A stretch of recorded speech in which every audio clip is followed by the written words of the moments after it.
We got the 2010 Jeep Patriot with the no start issue. It was starting fine, and every now and then it wouldn't start, and I took it to AutoZone to get the starter and the battery tested, and everything worked good.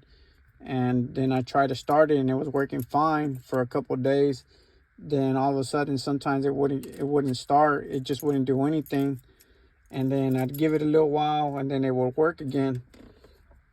Now finally it looks like it doesn't want to start anymore. I'll show y'all what it's doing. I got the key in there.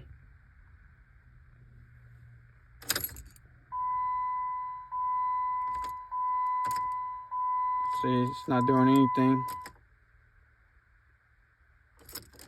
When I do the no start, it doesn't do anything either.